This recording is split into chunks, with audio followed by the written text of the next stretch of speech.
की जय। ओम अज्ञानतिमिरान्धस्य ज्ञानाञ्जनशलाकया चक्षुरुन्मिलितं येन तस्मै श्रीगुरुवे नमः।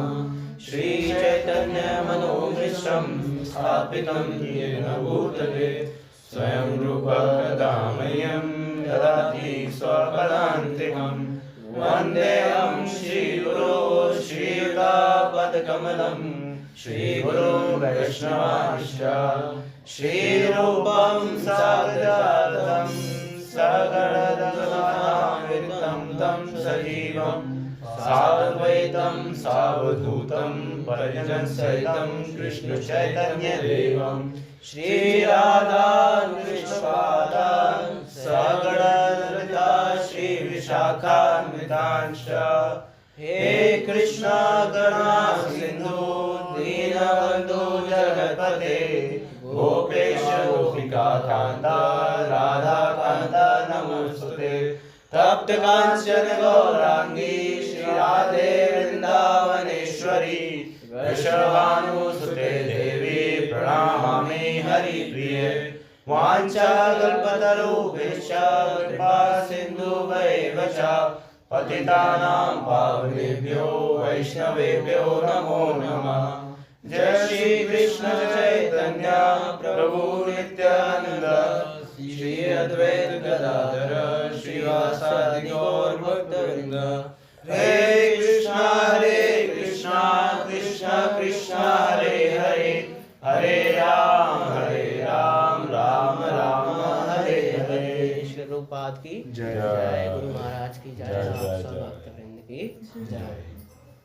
तो आज है नित्यानंद त्रयोदशी। तो आज नित्यानंद त्रयोदशी के दिन हम सब भक्त एकाग्रित हुए हैं कि थोड़ा नित्यानंद प्रभु के बारे में जान लें।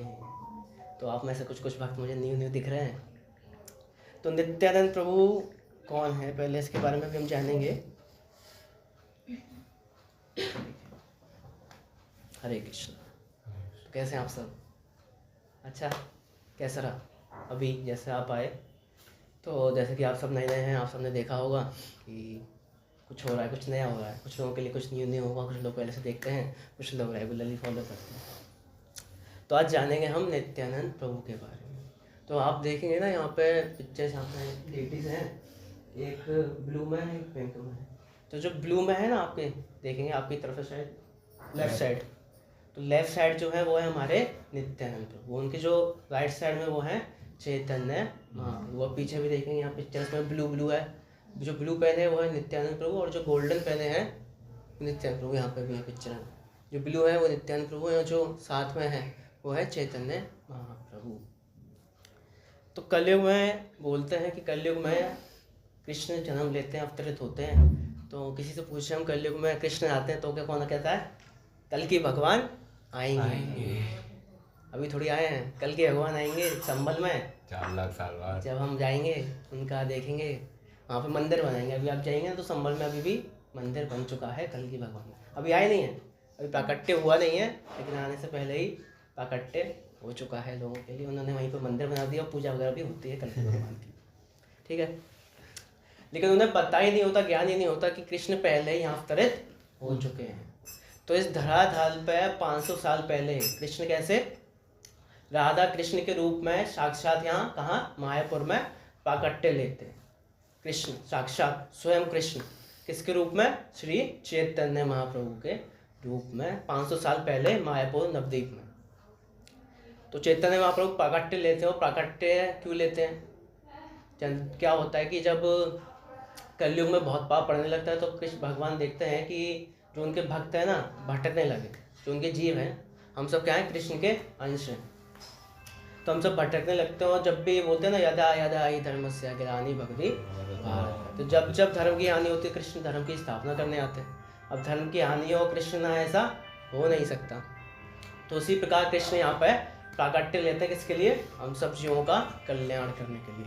साथ ही साथ जब चैतन्य महाप्रभु आए, कृष्ण चैतन्य महाप्रभु के रूप में आए, तो वो आए इसलिए वो देखना चाहते थे कि जो भक्त होते हैं ना कृष्ण के, वो कृष्ण से ज़्यादा आनंदित होते हैं। आप देखेंगे जो कृष्ण के भक्त हैं वो कृष्ण से ज़्यादा खुश रहते हैं। जैसे कि जो राधा रानी है वो कृष्ण से ज़्यादा आनंदित होती हैं। तो कृष्ण कहते थे मैं पूर्ण पुरुषोत्तम कृष्ण, मैं सब कुछ और मुझसे ज़्यादा आनंदित राधा रानी है। ऐसा क्यों?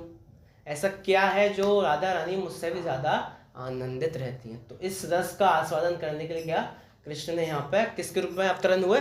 भक्त रूप में। जनरली भगवान आते हैं तो सबको पता चली जाता है कि भगवान आए हैं, लेकिन भगवान किस रूप में आए? भक्त रूप में आए। कहाँ पे? इस धरातल पे 500 साल पहले मायापुर। तो जब जब भगवान आते हैं तो भगवान अकेले नहीं आते, अपने सारे साथियों को सब हमेशा साथ रहते हैं। तो अब जब चैतन्य महाप्रभु आए तो उनके निजी, उनके प्रिय, उनके परम मित्र, उनके परम भाई कौन? बलराम जी, लक्ष्मण कौन? वो भी साथ आए। किस रूप में? नित्यानंद प्रभु के रूप में। कहाँ पे? एक चक्रधाम में उन्होंने प्राकट्य लिया। तो जब जब कृष्ण आए हैं, आप देखेंगे कि जब भी कृष्ण यहाँ पे आए हैं तब तक उनके साथ बलराम जी हमेशा साथ रहे। कृष्ण और बलराम बोलते हैं कि दो कृष्ण है, एक काले कृष्ण एक गोरे कृष्ण। आप बलराम जी और कृष्ण जी के डीटीज देखेंगे ना, तो जनरली कहीं भी आप भगवान के डीटीज देखेंगे तो सिर्फ एक चीज़ का भेद रहता है, वो क्या? रंग का। बाकी दोनों सेम रहते हैं, एक काले होते हैं, गोरे होते हैं। तो हम समझ जाते हैं गोरे वाले तो बलराम जी हैं और श्याम बन के हमारे श्याम है, हमारे बिहारी। तो हम समझ जाते हैं फर्क क्या है, इतना रंग का भेद है। तो कृष्ण भी बोलते हैं कि मेरे में और बलराम में कोई भेद नहीं है। तो एक चक्रधाम में श्री नित्यानंद प्रभु ने वहाँ पे प्राकट्य लिया, उनका वहाँ जन्म हुआ। और जन्म जब वहाँ पे हुआ तो जब भगवान आते हैं तो सबको पता तो चल ही जाता है, क्योंकि जो दिव्य बच्चा होता है उसके लक्षण दिख जाते हैं। तो उनका जन्म हुआ, और जब जन्म हुआ तो हदाई पंडित के पुत्र के रूप में उन्होंने जन्म लिया था। और जन्म हुआ तो सबको पता तो चल गया था, फील तो हो ही गया था कि ये बच्चा साधारण नहीं है। तो सबको पता चल गया था कि कोई दिव्य बच्चा है, उन्होंने प्रकट लिया था। लेकिन क्या भगवान इस बार भक्त के रूप में आए थे। भगवान चाहते नहीं थे कि उनकी भगवत्ता सबको पता चले। पता चल जाएगा तो भगवान पब्लिक क्या करेगी? उनको ही पूछने लगे, उनको ही भगवान बना देगी। भगवान बन जाएंगे तो फिर उनका प्रचार नहीं हो पाएगा। वो आए क्या किस लिए थे? अपनी भक्ति दे सकें। कृष्ण खुद आए थे कि अपनी भक्ति भक्तों को दे सकें। अपनी भक्ति खुद देने कृष्ण साक्षात यहाँ पे आए थे। तो भक्ति देने के लिए उन्होंने क्या रास्ता बताया था?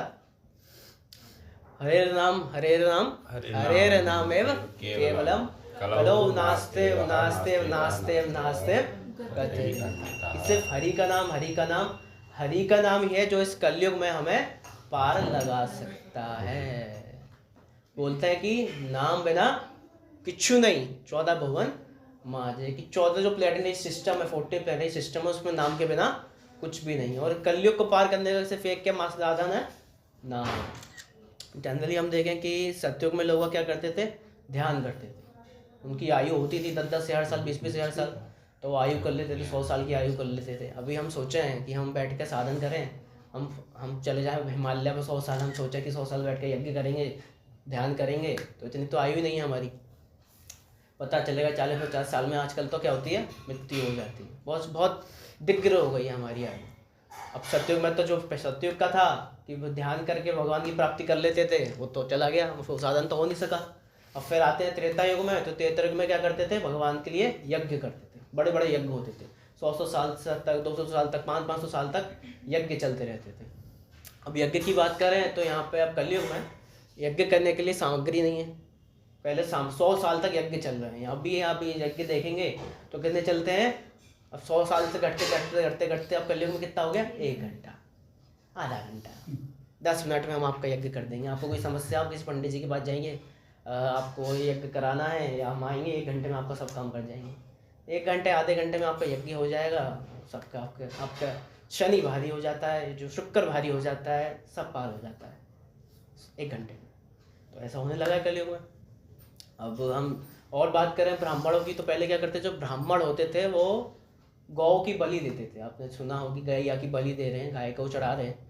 तो बलि देने के बाद क्या करते थे? वो जो नव गाय होती थी, नव यौवन गाय का उसमें जन्म होता था। जो बूढ़ी गाय होती थी ना, बूढ़ी गाय की बलि देते थे, और जो नई गाय थी उसकी प्राप्ति होती थी। और जो गाय की प्राप्ति होती थी, अगले जन्म में क्या उसे ह्यूमन लाइफ मिलता था, जिसकी बलि दी जाती थी। लेकिन अब क्या बलि के नाम पर क्या करते हैं? मांस हत्या, गौ हत्या करते हैं। तो अगर हम देखें ना, ब्राह्मण ऑथेंटिक हो रहे हैं कि भैया पुरानी गाय को लेकर नई गाय दे दें ना, उनकी जो सामग्री है वो इतनी ज़्यादा है कि हम सामग्री इतनी सारा कि हम इतने बड़े बड़े यज्ञ कर सकें। अब यज्ञ भी नहीं रहा, तब भी नहीं रहा। अब तीसरा बात कर रहे हैं अर्थ सेवा। जब हम द्वापर युग में आते हैं तो द्वापर युग में बहुत अर्थ सेवा करके लोग भगवान की प्राप्ति कर लेते थे। अर्थ सेवा में क्या करते थे, भगवान की 5-6 टाइम आरती होती थी, 5-6 टाइम भगवान का भोग लगता था। एक बार जो भोग लगा दिया दूसरी बार नहीं लगता था। तो बहुत बहुत हाई लेवल का था, बहुत हाई लेवल की भगवान की सेवा करनी। साथ ही साथ स्वच्छता, जनरली स्वच्छता की बात करें तो उस समय में स्वच्छता भी लोग अच्छे से मेंटेन कर पाते थे। अभी तो भैया एक बार नहा लिए, ठंडे में तो नहाते नहीं है ठंड हो रही है, बच्चे क्या करते हैं, मम्मी मम्मी कल ही तो नहाया था, मम्मी कहीं नहाया, अरे कल ही तो नहाया था, आज क्या ना करके नहाऊंगा, कल नहाऊंगा। किसी से पूछो यार दोस्त क्या कर रहे हो, भाई भाई सेव वाटर, ठंडे में पानी बचा रहे हैं बिना नहाते। तो नहाते भी नहीं, एक दिन तक, 2 दिन तक, एक हफ्ते तक नहीं नहाते लोग। कुछ लोग होते हैं एक हफ्ते तक नहाते ही नहीं। तो स्वच्छता कैसे ही मेंटेन हो पाए, कहीं भी हम चाहें स्वच्छता, हमारी बॉडी और ज़्यादा कंटेमिनेटेड हो गई है। जब धीरे धीरे समय बढ़ता जा रहा है ना, हमारी बॉडी में कंटेमिनेशन बढ़ता जा रहा है, तो स्वच्छता भी धीरे धीरे कम होती जा रही है। साथ ही साथ डीटी सेवा के लिए हमारी जो मेंटलिटी है, हम कृष्णा कॉन्शियस हो ही नहीं पाते, भगवान का कॉन्शियस हो ही नहीं पाते। जब हम सेवा करेंगे, भगवान की सेवा करते करते फ़ोन आ गया ऑफिस से, यस सर कुछ काम हो गया, चले गए, आरती करते करते, कुछ पूजा करते करते उठ के चले गए, जब भी काम आ गया, तो हम आधा घंटा 1 घंटा भी लग के हम उसमें फोकसली सेवा नहीं कर पाते। तो अब डीटी सेवा भी हम देखेंगे तो डीटी सेवा भी पॉसिबल नहीं। कौन अपने घर में 5 टाइम भोग लगा रहा है, कोई नहीं लगा रहा आजकल। जनरली जो मंदिर होते हैं उनमें ही लग रहा है आजकल, बल्कि घरों में तो ऐसा पॉसिबल ही नहीं है। बनता ही घर में 2 टाइम खाना है, वही 2 टाइम भगवान को लगा देते हैं, बस ऐसे ही है। तो अब देखा जाए तो डीटी सेवा भी नहीं। अब क्या बचा, सिर्फ नाम। तो साथ ही साथ क्या बोलते हैं कि कलयुग में क्या है, सिर्फ हरे कृष्णा महामंत्र। कैसे, हरे कृष्णा कृष्णा कृष्णा हरे हरे, हरे राम राम राम हरे हरे। तो जो नारद मुनि है ना, वो नारद मुनि बहुत बड़े चढ़े भक्त हैं, बहुत बड़े। जनरली जो टीवी वगैरह में नारद मुनि का करेक्टर बहुत अलग तरीके से दिखाते हैं कि वो इधर उधर डिस्टर्ब कर रहे हैं, कि चापलूसी कर रहे हैं, चुगली कर रहे हैं, चुगली करके भिड़ा रहे हैं, आग लगा रहे हैं, ओह बहुत बड़ा हो गया तो ऐसा दिखाते हैं। लेकिन ऐसा बिल्कुल भी नहीं है। शास्त्र में आप पढ़ेंगे तो जानेंगे कि इतने बड़े बड़े भक्तों के, भरत महाराज हुए, आपके ध्रुव महाराज हुए, बहुत बड़े बड़े कपिल देव हुए, सबके गुरु हैं कौन है, नारद मुनि। देव ऋषि बोलते हैं, ऋषियों के मतलब गुरु, जितने भी देव हैं देवलोक में, सबके गुरु कौन है, नारद मुनि। तो जब कलयुग बढ़ने लगा तो नारद मुनि बहुत कंपैशनेट होते हैं, भक्त जो होते हैं बहुत ज़्यादा करुणामयी होते हैं, बहुत ज़्यादा करुणामयी, तो कृष्ण से भी ज़्यादा करुणामयी होते हैं। तो बढ़ने लगा तो उनने अपने पिताजी, नारद मुनि के पिताजी कौन, ब्रह्मा जी। और ब्रह्मा जी कौन है, सबसे ज़्यादा बुद्धिमान व्यक्ति पूरे जीवों में, सबसे ज़्यादा बुद्धिमान कौन, ब्रह्मा जी। हमारी कितनी बुद्धि, 1, ब्रह्मा जी की कितनी, 4। तो कौन बुद्धिमान ज़्यादा, ब्रह्मा जी। ऑब्वियस सी बात है, जनरली हम देख के भी समझ सकते हैं यार इसके 4 बुद्धि हैं, ज़्यादा बुद्धिमान है। तो ब्रह्मा जी से पूछते हैं कि पिताजी कलयुग में इतना पाप बढ़ रहा है, इन जीवों का कल्याण कैसे होगा। 3 बार पूछते हैं कि कैसे होगा बताइए। तो ब्रह्मा जी क्या बोलते हैं, हरे कृष्णा कृष्णा कृष्णा हरे हरे, हरे राम राम राम हरे हरे। कि इस 16 अंकों के शब्द से, मंत्र से जो कलयुग में जप करेगा उसका कल्याण हो जाएगा। कली संतनत उपनिषद श्लोक नंबर 4। तो ब्रह्मा जी क्या कह रहे हैं कि कलयुग में सिर्फ हरे कृष्णा महामंत्र का जप करने से हम इस कलयुग को तार कर लेंगे। अब कोई कहे हम तो भैया विष्णु सहस्त्र नाम करते हैं, हम तो शिव जी का नाम करते हैं, हम तो ये करते हैं वो करते हैं, हम तो दुर्गा मैया का नाम करते हैं। तो जितने लोगों से आप बोलेंगे वो अपने हिसाब से बताएंगे, लेकिन शास्त्र क्या कह रहा है, हमें किसको मानना है, शास्त्र को। इस कलयुग में जितने लोगों से मिलेंगे उतने लोग उतनी बातें बोलेंगे, लेकिन शास्त्र क्या बोल रहा है, एक मत कि हरे कृष्णा महामंत्र का जप करना है। ब्रह्मा जी से ज़्यादा बुद्धिमान कौन है, कोई भी नहीं है। उनसे ज़्यादा बुद्धिमान कोई नहीं, देख के हम समझ सकते हैं ना कि उनसे ज़्यादा बुद्धिमान कोई नहीं है। वो क्या कह रहे हैं, सिर्फ हरे कृष्णा महामंत्र, कुछ नहीं करना आपको, क्या करना है, हरे कृष्णा मंत्र का नाम जप कर लेना, उससे आपका कल्याण हो जाए। तो जब चैतन्य महाप्रभु ने प्राकट्य लिया तो प्राकट्य लिया इसलिए ताकि वो हरे कृष्णा महामंत्र को पूरे विश्व भर में प्रचार कर सकें। साथ ही साथ जब उन्होंने प्राकट्य लिया तो धीरे धीरे उनने प्रचार करना स्टार्ट कर दिया। 24 वर्ष तक उनने अपने मायापुर में प्रचार किया, साथ ही साथ जब 24 वर्ष से ज़्यादा उनकी आयु हुई, अगले 24 वर्ष उन्होंने पूरे इंडिया में घूम घूम कर प्रचार किया। तो साथ ही साथ जो नित्यानंद प्रभु थे वो बचपन से ही कौन थे, बलराम जी हैं। और बलराम जी तो बहुत नोटिस रहते हैं, तो बचपन से जो कृष्ण होते हैं या बलराम जी होते हैं अलग अलग तरीके की लीला करते हैं। तो ऐसे एक बार क्या होता है कि जो नित्यानंद प्रभु हैं वो लीला कर रहे थे, और लीला करते में उनको ड्रामा करने का बहुत वो था शौक। बच्चे होते हैं ना, खेलते हैं, गुड़िया गुड़िया बन जाते हैं, वो हस्बैंड वाइफ बन जाते हैं। आजकल के बच्चे थोड़ा मॉडर्न हो गए, तो मॉडर्न ड्रामा खेलते हैं। वो हस्बैंड बन जाता है, एक वाइफ बन जाता है, एक बच्चा बन जाता है, फिर वो घर घर खेलते हैं। तो आजकल के बच्चे थोड़ा मॉडर्न हो गए।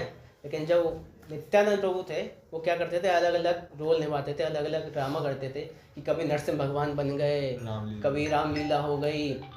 तो ऐसी अलग अलग अलग अलग अलग अलग लीला करते रहते थे।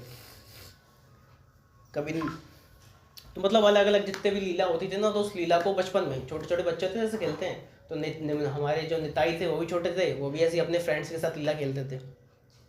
तो एक बार क्या हुआ कि वो लीला कर रहे थे, और लीला करते करते करते करते क्या हुआ, वो लीला कर रहे थे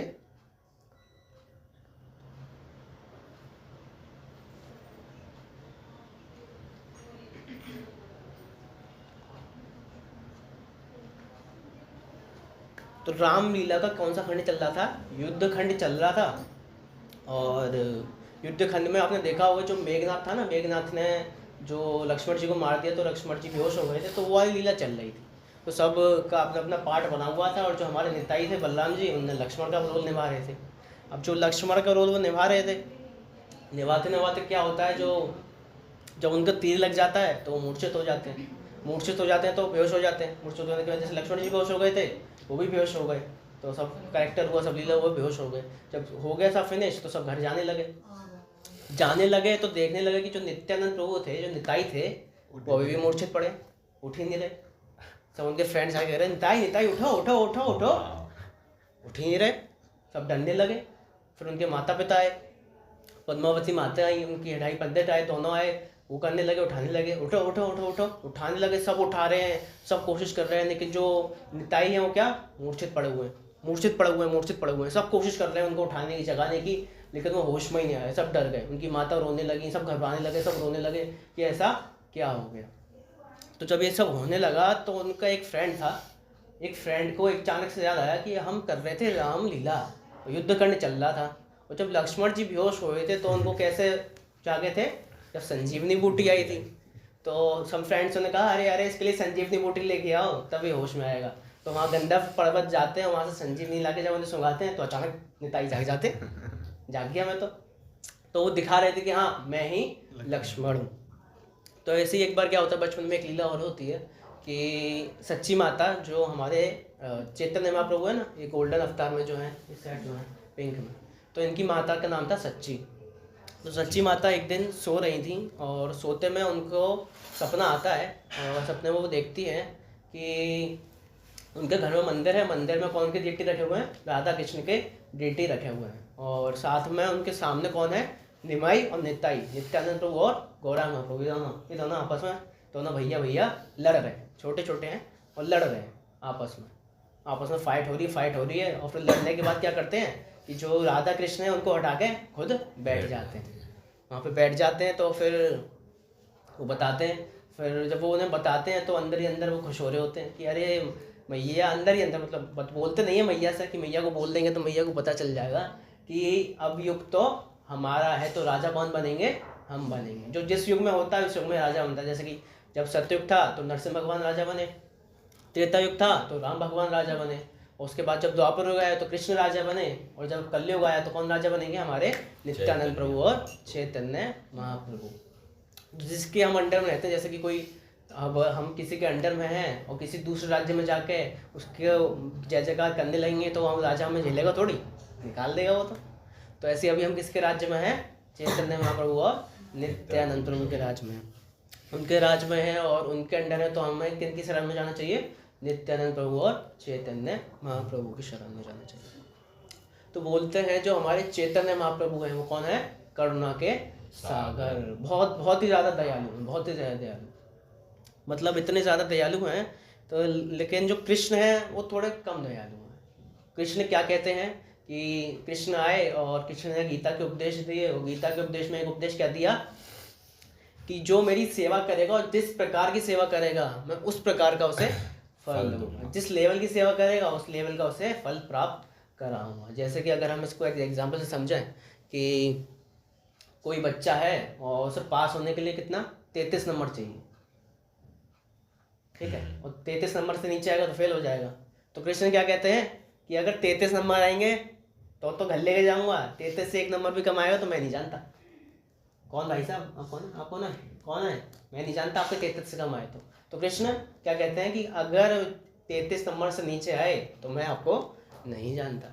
स्ट्रिक्ट पिता, बहुत ज़्यादा स्ट्रिक्ट। लेकिन वहीं जो चैतन्य महाप्रभु आए वो क्या बोलते हैं, कोई बच्चा है तो उसके थोड़े कम आ रहे हैं, थोड़े कम नंबर है, 20 नंबर आए, 25 नंबर आए, तो ग्रेस नंबर देके उन्हें पास कर देंगे। ठीक है, चल भाई ठीक है, अपना ही बच्चा है, अरे कोई नहीं, कर दो 2-4 नंबर बढ़ा दो। खुद कॉपी लिख देते हैं ना, जैसे कभी कभी बच्चों की होती कॉपी लिखनी पड़ जाती है टीचर्स को।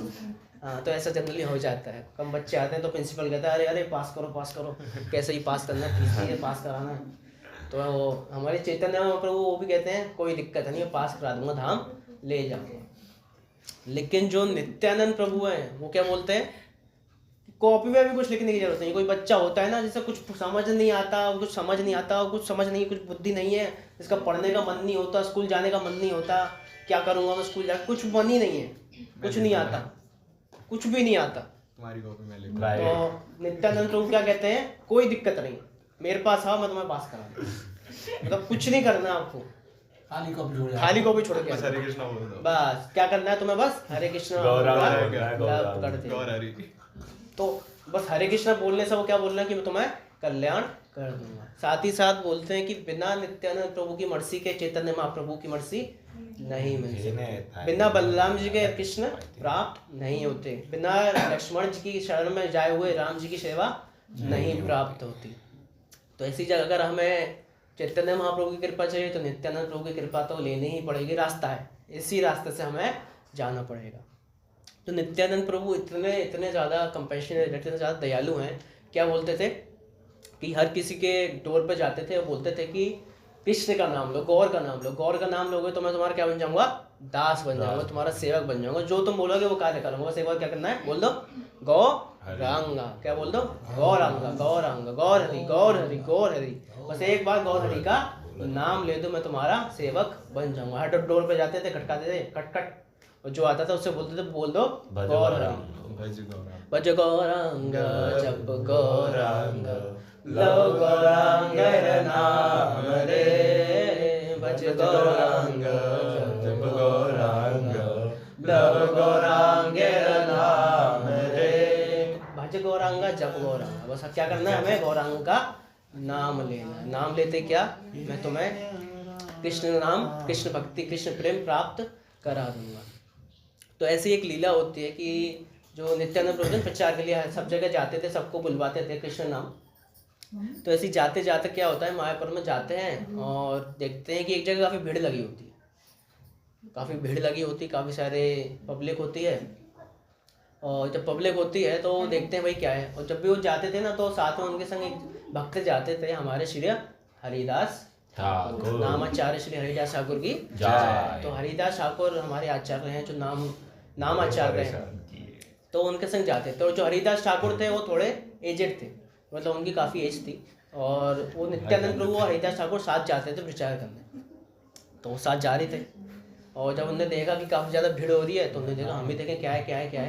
तो भीड़ होती है तो नहीं कुछ होता है ना, कुछ हो जाता है, भीड़ होती है, पूछना भाई क्या हुआ।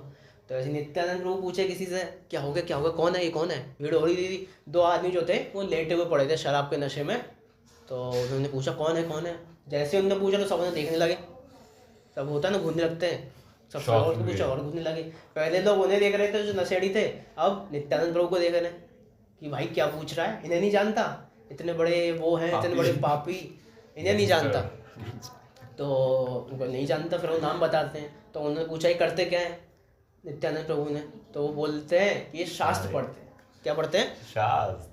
नित्यानंद प्रभु कह रहे शास्त्र पढ़ते हैं, पी रहे हैं मदिरा, कर रहे हैं गलत काम, ये क्या चक्कर है। पूछते हैं फिर ऐसा कैसे, शास्त्र पढ़ रहे हैं तो ये कैसे हो रहा है। तो वो बताते हैं कि शास्त्र पढ़ते हैं और जितने भी गलत कार्य होते हैं उनकी लिस्टिंग निकालते हैं और फिर सारे गलत काम करते हैं। ये गलत काम, अच्छा मदिरा पान, अच्छा चोरी डकैती, जितने भी शास्त्रों में गलत गलत काम होते हैं वो सारे पढ़ते हैं, उनको सारे गलत काम करते जाते हैं। तो धीरे धीरे धीरे धीरे वो बहुत गलत काम करने जाते हैं। और जो नित्यानंद प्रभु क्या है, प्रचारक हैं, हरे कृष्णा उनके प्रचारक हैं। उनके गुरु कौन, श्री चैतन्य महाप्रभु ने क्या कहा था कि चाहे देखो ताहे कहो कृष्ण उपदेश, कि जो देखे उससे क्या बोल दो, कृष्ण उपदेश बोल दो।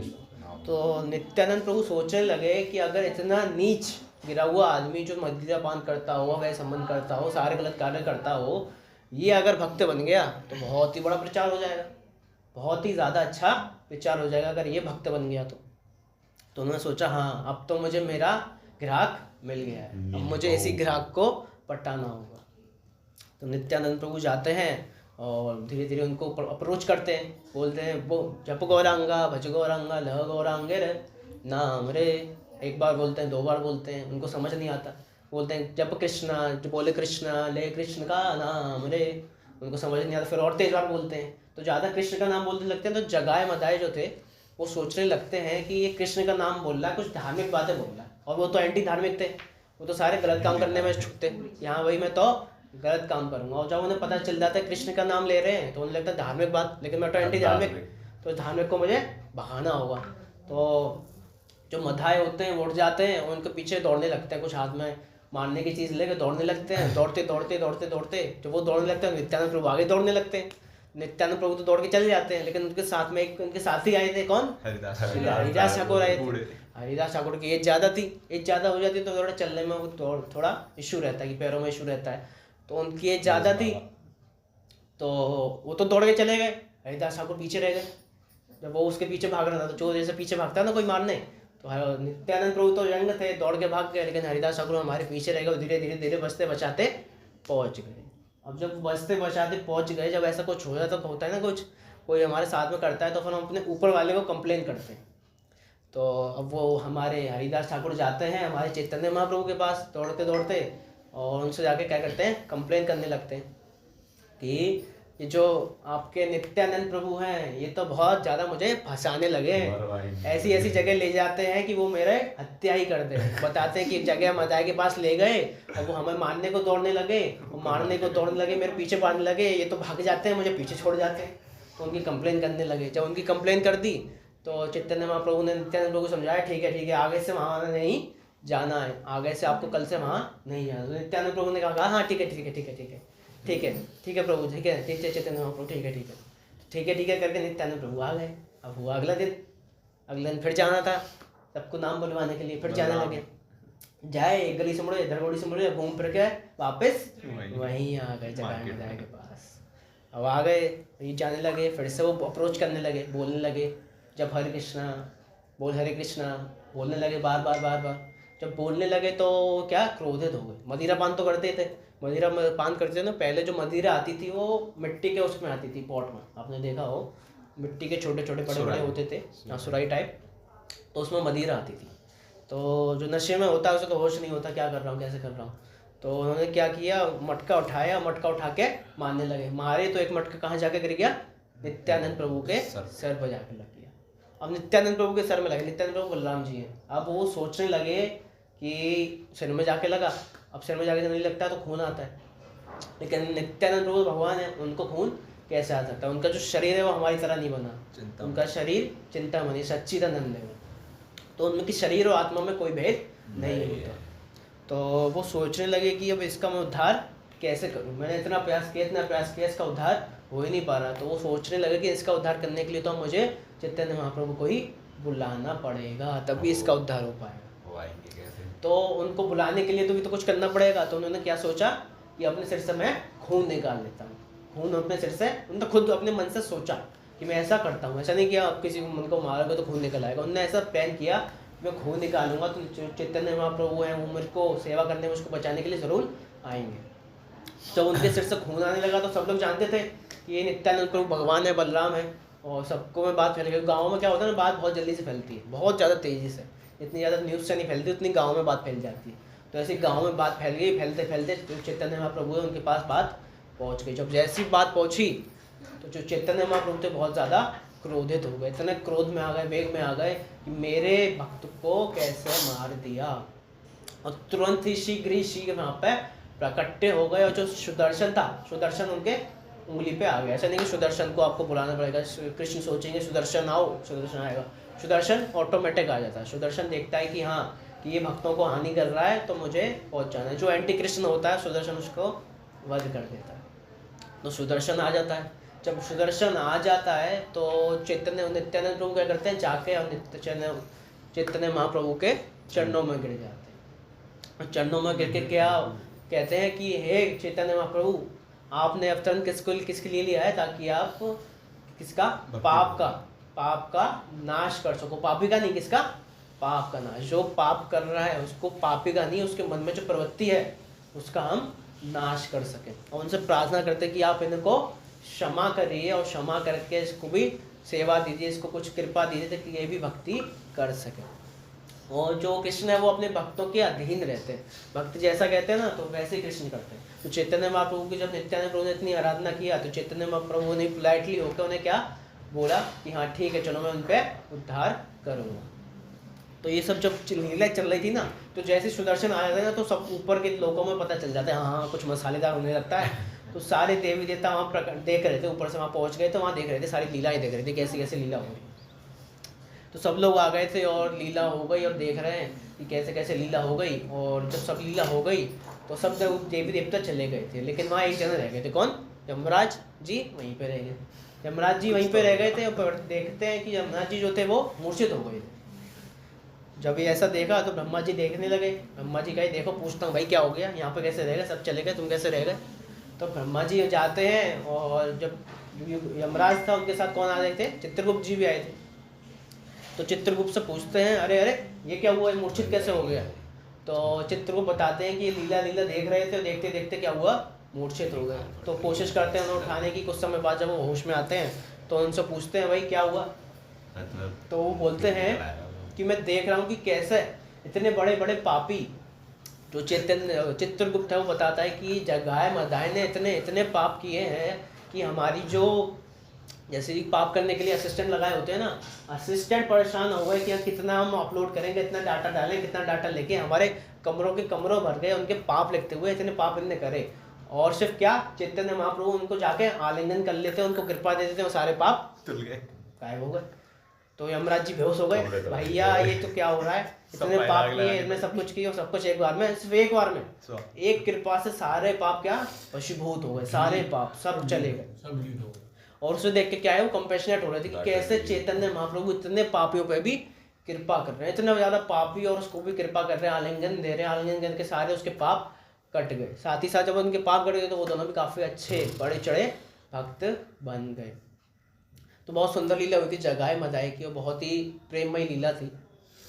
तो ऐसे जो नित्यानंद प्रभु हैं वो हमेशा कंपैशनेट रहते हैं डिवोटीज के लिए, वो हमेशा कोशिश करते हैं कि कैसे भी हमारा कल्याण हो सके। तो जब भी हम भक्ति करते हैं, भक्ति में आगे बढ़ने लगते हैं, अगर हमें भक्ति में आगे बढ़ना है तो क्या नित्यानंद प्रभु की शरण में जाना ही पड़ेगा। अगर हम सोचेंगे डायरेक्ट हम अप्रोच करेंगे कृष्ण को, जनरली कृष्ण क्या बोलते हैं कि जो मेरे भक्त का भक्त है वो मेरा भक्त है, लेकिन जो मेरा भक्त है वो मेरा भक्त नहीं है।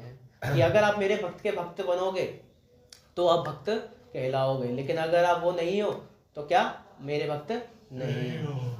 तो ऐसे ही कंपैशनेट में ना आगे आगे बढ़ते जाएं तो हमारी जो गुरु परंपरा है ना वो पूरे कंपैशनेट से भरी हुई। तो जैसे कि जो नित्यानंद प्रभु है, बोल रहे कि नित्यानंद प्रभु से भी कोई कंपैशनेट है, हो सकता है। कौन है हमारे श्रीला प्रभुपाद। तो श्रीला प्रभुपाद ने क्या किया कि नित्यानंद प्रभु तो बोल रहे थे कि आओ ये करो, ये थोड़ा थोड़ा मतलब उनके थोड़े रूल्स थे कि आके आपको कॉपी में नाम लिखना पड़ेगा, कि आओ कॉपी में नाम लिख, चाहे कॉपी खाली छोड़ जाओ मैं देख लूँगा, बस कॉपी में आके नाम लिख जाओ। लेकिन हमारे श्रीला प्रभुपाद ने क्या किया, कुछ नहीं करो, कुछ आओ जाओ मत, अपने घर से ही बैठ के क्या कर दो, हरे कृष्णा जप लो, मैं तुम्हारा कल्याण कर दूंगा, मैं तुम्हें घर ले जाऊँ, कुछ नहीं करना, घर बैठे हरे कृष्णा कर दो, घर बैठे हरे कृष्णा भगवान का जप कर लो, मैं तुम्हें गोलोक धाम प्राप्त करा दूंगा। तो मतलब इतने ज़्यादा कंपैशनेट हो गए, कुछ नहीं करना, बस घर बैठे क्या कर देना, हरे कृष्णा महामंत्र का जप कर लेना है और आपका कल्याण हो जाएगा। साथ ही साथ वो ऐसा कल्याण कर रहे हैं कि जब भी कल्याण हो रहा है, जो कल्याण हो रहा है, जिसका भी कल्याण हो रहा है, उसका दोबारा जन्म नहीं हो रहा है। जिसका एक बार कल्याण हो गया वो दोबारा इस जन्म में धरती पे तरह से जन्म नहीं लेता। तो ऐसी एक लीला हुई थी कि जो नित्यानंद प्रभु ना अलग अलग जगह जाके विचार करने लगे थे, अलग अलग जगह गए, अयोध्या गए, प्रयाग गए, अलग अलग जितने भी क्षेत्र हैं, जितने भी देश चल रहे सब जगह घूमे थे, अलग अलग जगह घूमे। तो ऐसे घूमते घूमते घूमते घूमते वो कहाँ पहुँचे? मथुरा। मथुरा में जब वो पहुँचे तो वो मिले थे किससे? माधवेनपुरी। माधवेनपुरी हमारे जो चैतन्य महाप्रभु हैं, चैतन्य महाप्रभु के गुरु ईश्वरपुरी, और ईश्वरपुरी के गुरु कौन? माधवेंद्रपुरी। तो जो महाभाव है, महाभाव 3 लोगों के पास है, एक श्रीमती राधा रानी, दूसरे माधवेनपुरी और तीसरे चैतन्य महाप्रभु। तो माधवेनपुरी से उनकी भेंट हुई, और भेंट होने के बाद क्या हुआ? जब उनकी भेंट हुई तो 4 मिले 64 खड़े हो गए। जब 4 मिले तो 64 खड़े हो गए। 4 कैसे मिले? कि जो नित्यानंद प्रभु की आंखें थी वो किससे मिली? माधवेनपुरी की आंखें से। और जो माधवेनपुरी की आंखें थी वो किससे मिली? नित्यानंद प्रभु की आंखें से। जब दोनों की आंखें मिली, 2 आंख उनकी, 2 आंख उनकी, जब 4 मिले दोनों क्या हुए? दोनों पहले तो मूर्छित हो गए। नित्यानंद प्रभु भी मूर्छित हो गए, हमारे माधवेनपुरी भी मूर्छित हो गए। भगवान भक्त को देख के मूर्छित हो गए कि मेरा भक्त है, और जो भक्त थे वो भगवान को देख के मूर्छित हो गए कि भगवान साक्षात आए। साथ ही साथ 64 खड़े हो गए। 64 रोंगटे थे ना पूरे, मतलब 64 जो अंग थे, 64 अंग क्या करने लगे? सब डांस करने लगे। जितने भी बॉडी में अंग थे, मन हुआ, मतलब जितने भी मन, बॉडी, मसल, सब क्या डांस करने लगे। जब भी आप देखेंगे चैतन्य महाप्रभु हमेशा डांसिंग पोज में रहते हैं। यहाँ भी देखेंगे ना डांसिंग पोज में, यहाँ भी देखेंगे, अभी भी आप चैतन्य महाप्रभु को, नित्यानंद प्रभु को देखेंगे ना, हमेशा डांसिंग पोज में रहते हैं, हमेशा झूमते रहते हैं। बोलते हैं कि जो गोलोक वृंदावन है वहाँ कोई सीधे नहीं चलता। गोलोक धाम है, वृंदावन है श्रीमती राधा रानी का, तो वहाँ कोई भी सीधा नहीं चलता। वहाँ सब झूमते रहते हैं, गाते रहते हैं, झूमते हुए चलते हैं, मतलब सीधी चाल किसी की होती नहीं है, झूमते हुए चलते हैं। तो जो चैतन्य महाप्रभु ने क्या दिया यहाँ पे आके?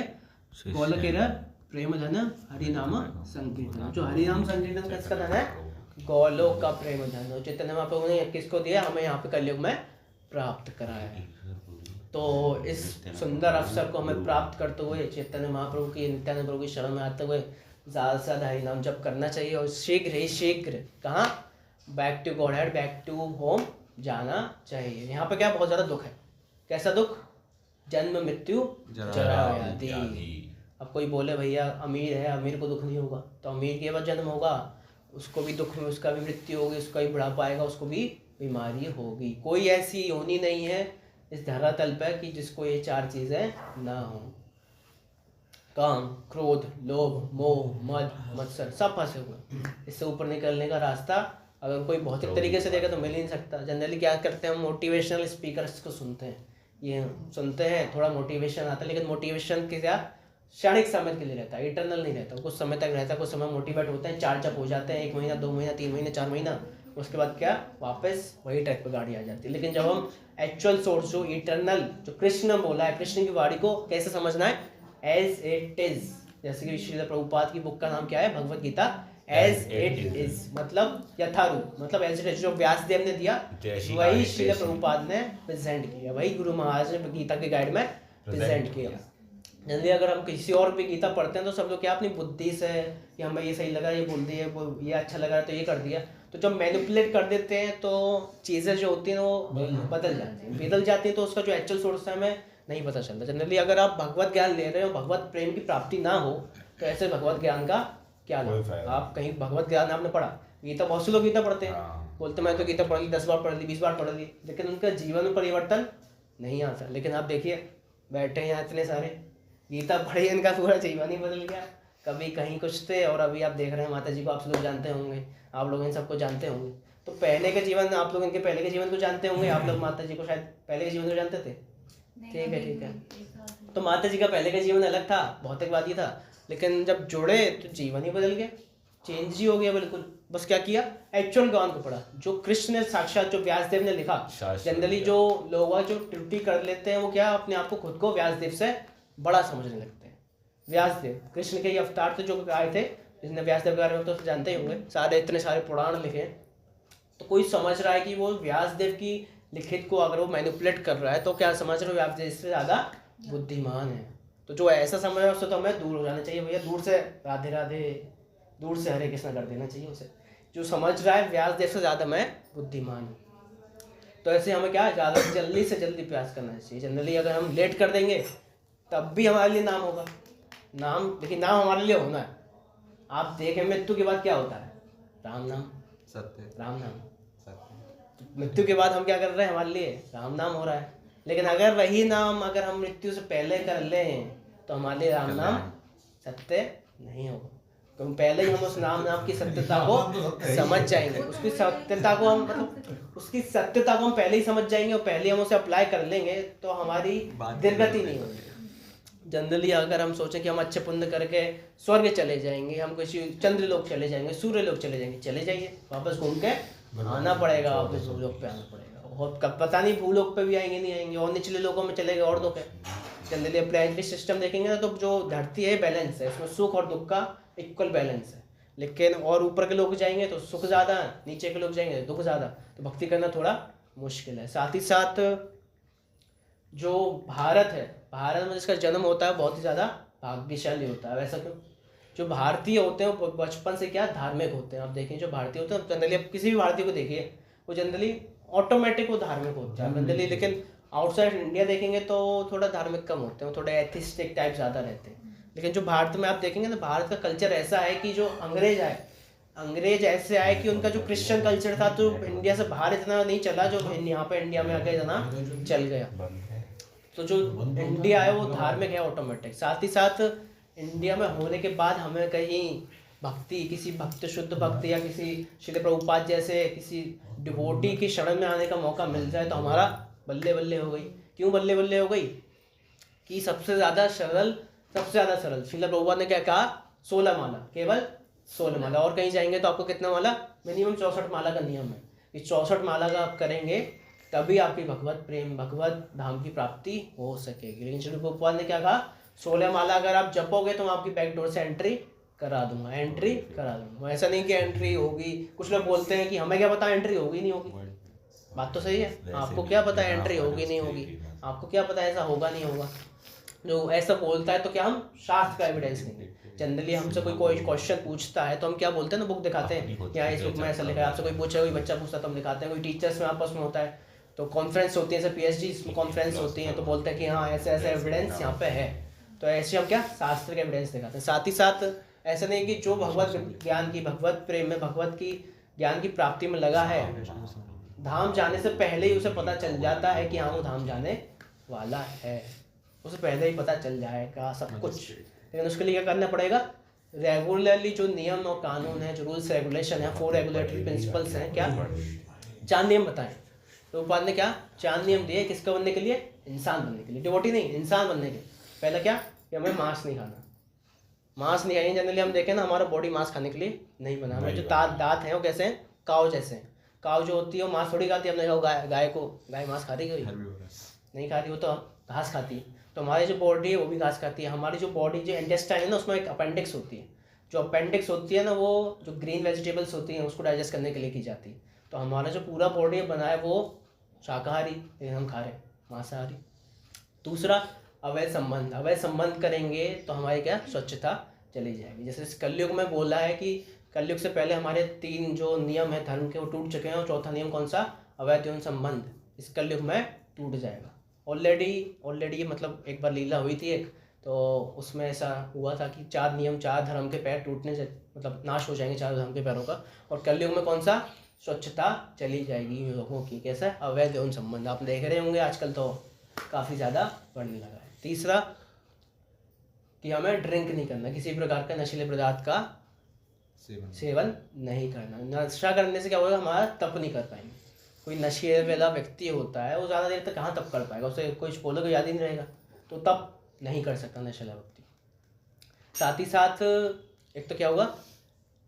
पहला क्या था कि हमें मांस नहीं खाना, दूसरा अवैध यौन संबंध नहीं करना, तीसरा और चौथा क्या? जुआ नहीं खेलना।